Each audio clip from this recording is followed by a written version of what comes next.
RBK presents Adventures of a Nepali Frog by Kanak Dixit. Illustrations by Subhas Rai. Chapter 8 Rivers and Mountains. Pulmaya, who was from the Tarai town of Malangwa, was quite knowledgeable about the country's hilly geography. Upon leaving Naranghat, she provided a running commentary en route. As the highway headed upriver along the Narayani, the river Kaligandaki came in from the left. Beyond this point, the main branch which we will follow is called the Trisuli, explained Pulmaya. After about an hour, the Seti River came in from the north. Another hour's drive, and the Marsyangdi joined the Trisuli. At this point, the road jumped to the other side over a massive bridge that hung on cables. "This is the truck stop of Mugling," said Pulmaya, "and from here we will follow the Marsyangdi." Pulmaya realized that Bhaktaprasad was finding it difficult to keep track of the rivers and their names. She wanted him to feel good during the journey to Pokhara, and thought of something else. As the dawn lit up the steep mountain slopes above the highway, Pulmaya switched to singing gentle songs of travel. Her voice was soft but controlled. One song was about crossing of the river Marsyangdi by dugout and climbing the long climb of Bandipur. Bandipur was a historical trading post on a hilltop, which had been bypassed by the highway, and so it became like a ghost town. The families moved to Naranghat and elsewhere. Bhaktaprasad became sad. "But the story has a happy ending, Bhakte," said Pulmaya. "Because it was protected from trucks and motor cars, the old town was preserved. Now a lot of tourists visit Bandipur." Bhakte looked out of the windshield as the first shafts of the morning sun hit the Himals that towered to the north. They had entered Pokhara Valley and were driving towards the town. The view was breathtaking. Bhaktaprasad had seen the snowy mountains from the ridge above his village of Itsangu, but this was an entirely different perspective. The Himals seemed to lean over Pokhara Valley, and you almost had to bend backwards to look at them. Pulmaya seemed to be as good at mountains as she was with rivers and carburetors. "That mountain, above which the sun has just risen, that's Lamjung Himal," she said with authority. "Next, on the left, the black granite face, which sweeps up to the summit ridge, is Annapurna too. Over there, that broad ridge with no prominent summit, that's Annapurna 1, the highest." "Frog, is she one for listing names?"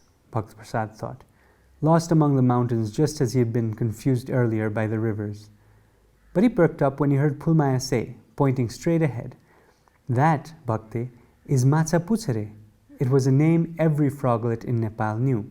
As he looked eagerly out of the right window, Bhaktaprasad saw a steep, pointed pyramid, which had more rock than snow on it. Up, up, up it rose, and as he craned his neck to follow the mountain sweep, his topi fell off. But wait! If this was Matsapuchare, where was the tail of the fish? Since infancy, when he himself was no more than a dot with a tail, Bhaktaprasad knew what a fishtail looked like. "But Didi, how can this be Matsapuchare, when it does not look anything like the puchar of a matcha?" "Silly Bhakte," Pulmaya responded, taking one hand off the steering wheel to place the cap back on the frog's head. "Mountains change shape as you move around them. The tail of the fish does not show from here, but if you go north from Pokhara towards Ghandrung village, it will come into view. I promise." It sounded like a fishy tale, and the frog decided he would have to extend his travels up to Ghandrung in order to check out Pulmaya's claim. When he said as much, the trucker replied, "Of course you must trek to Ghandrung, Bhakte. But first, you must see Pokhara, a town with a huge lake full of friendly frogs. It will be good for you to be back among your own kind for a bit." As the truck approached Pokhara town, a sudden sense of anticipation took over Bhaktaprasad. He could not place the feeling exactly. It was a tingling sensation, and with it an urge to jump out of the truck and head he knew not where. Something was in the air.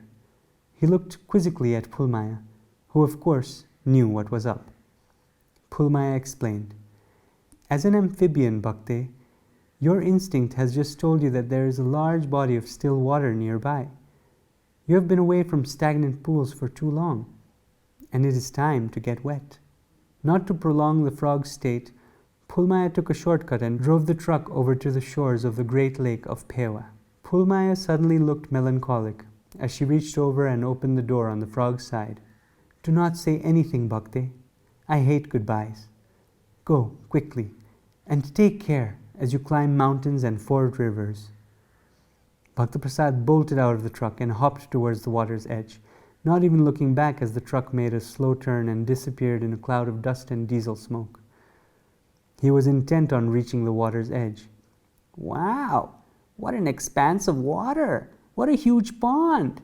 No, it is a lake. No, a sea. Oh, if only Hazur Buddhi Prasad could see me now."